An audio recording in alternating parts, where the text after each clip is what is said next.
Election commission ने Toshakhana case में इमरान खान को नाअहल करार दे दिया। Chief election commissioner Sikandar Sultan Raja की सरबराही में 5 रुकनी बेंच ने मुतफिका फैसला सुनाया। इलेक्शन कमीशन की जानिब से सुनाए गए फैसले में कहा गया कि इमरान खान रुकने कौमी असम्बली नहीं रहे। इमरान खान की जानिब से जमा कराया गया जवाब दुरुस्त नहीं था। इमरान खान करप्ट प्रैक्टिस में मुलविस रहे। इनकी कौमी असम्बली की नशिस्त को खाली करार दिया जाता है। इलेक्शन कमीशन ने अपने फैसले में कहा कि इमरान खान के खिलाफ कानूनी कार्रवाई का आगाज किया जाए। तहरीके इंसाफ ने इलेक्शन कमीशन का फैसला मुस्तरद कर दिया। पाकिस्तान तहरीके इंसाफ के रहनुमा फवाद चौधरी और शहबाज गिल ने इमरान खान से मुतल्लिक इलेक्शन कमीशन के फैसले को मुस्तरद करते हुए कहा कि जिस तरह आज ये फैसला हुआ है इससे पहले कभी नहीं हुआ। आज पाकिस्तान के 22 करोड़ अवाम के खिलाफ फैसला सुनाया गया। उनका कहना था कि इलेक्शन कमीशन और इलेक्शन कमिश्नर को PDM में शामिल क्यों नहीं किया जाता। हमें इलेक्शन कमीशन से पहले भी कोई उम्मीद नहीं थी। आज पाकिस्तान में इनकलाब की इब्तिदा हो गई। इन ऐवानों को उल्टा कर ही मुल्क के आइन को बचाया जा सकता है। दूसरी जानिब शहबाज गिल का कहना है कि ये फैसला नवाज शरीफ ने लिखा और उनके जाती मुलाजिम ने इस पर दस्तखत करके सुनाया। अवाम इस फैसले को हर लिहाज से मुस्तरद करते हैं। इलेक्शन कमीशन की जानिब से फैसला सुनाने के लिए फुल प्रूफ सिक्योरिटी तलब करने के बाद कमीशन के एतराफ सिक्योरिटी के सख्त इंतजाम किए गए।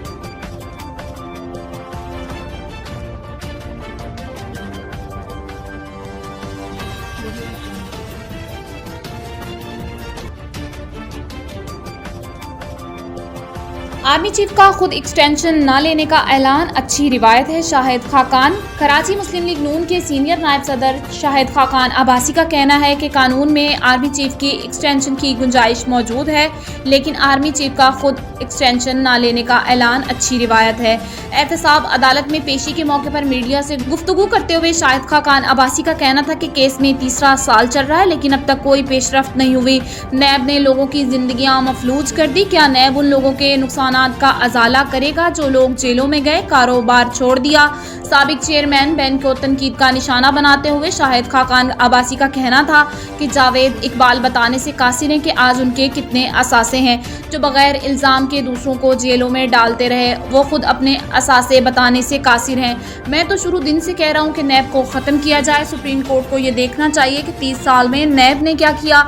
नैब की बुनियाद एक अमर ने अपने मकासद हासिल करने के लिए डाली। उनका कहना था कि नैब के इदारे को ही खत्म करना चाहिए। हम किसी को ना अहल नहीं देखना चाहते। रूटीन की तकर्री है जो अपने वक्त पर होनी चाहिए। कानून में आर्मी चीफ की एक्सटेंशन की गुंजाइश मौजूद है। 29 नवंबर से पहले आर्मी चीफ का तकर्रुर हो जाएगा।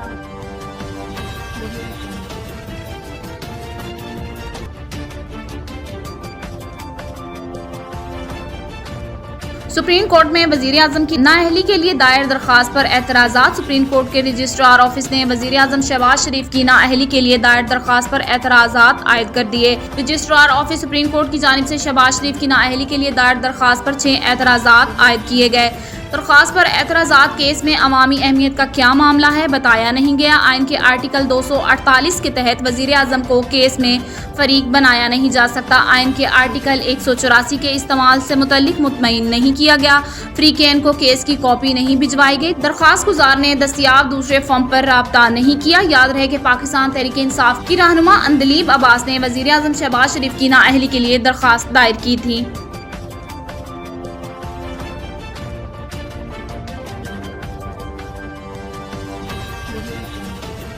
पेरिस में फिट इजलास जारी। पाकिस्तान का नाम ग्रे लिस्ट में रखने या निकालने का फैसला आज होगा। फाइनेंशियल एक्शन टास्क फोर्स का 2 रोज़ा इजलास पेरिस में जारी है। इजलास में पाकिस्तान का नाम ग्रे लिस्ट से निकाले जाने का भी जायजा लिया जा रहा है। फाइनेंशियल एक्शन टास्क फोर्स का 2 रोज़ा इजलास पेरिस में जारी है, जिसमें दीगर अमूर के अलावा पाकिस्तान का नाम ग्रे लिस्ट से निकाले जाने का जायजा लिया जा रहा है। पाकिस्तान पुरुमीद है इस बार पाकिस्तान का नाम ग्रे लिस्ट से निकाल दिया जाएगा। इजलास में पाकिस्तानी वफ्द वजीर मुमलिकत बराए खारजा अमूर हिना रबानी खर की क़यादत में शामिल है। पाकिस्तान का नाम ग्रे लिस्ट से निकलेगा या नहीं इसका फैसला आज होगा। बाज़ाब्ता ऐलान पाकिस्तान के वक्त के मुताबिक आज रात 8 बजे किए जाने का इम्कान है। ख्याल रहे कि पाकिस्तान का नाम 2018 में फिडफ की ग्रे लिस्ट में डाला गया था और 27 नकात पर अमल दरामद के लिए एक्शन प्लान दिया गया था। बादेज़ा पाकिस्तान को मजीद 7 और फिर 6 नकात पर अमल दरामद कराने को कहा गया। इन नकात पर अमल दरामद कराकर जायजा लेने के लिए फिडफ के वफ्द ने पाकिस्तान का दौरा किया। इस वफ्द की रिपोर्ट की रोशनी में पाकिस्तान पुर उम्मीद है कि पाकिस्तान का नाम ग्रे लिस्ट से निकाल दिया जाएगा। पेरिस में 20 से 21 अक्टूबर को होने वाले फाइनेंशियल एक्शन टास्क फोर्स के इजलास में इंटरपोल, IMF और आलमी बैंक के हुकाम समेत 206 तंजीमों के वफ्द शिरकत कर रहे हैं। इजलास जैली कंपनियों और दूसरे तरीकों से नाजायज फंड की मनी लॉन्ड्रिंग रोकने का जायजा लेकर इस सिलसिले में रहनुमाई भी करेगा।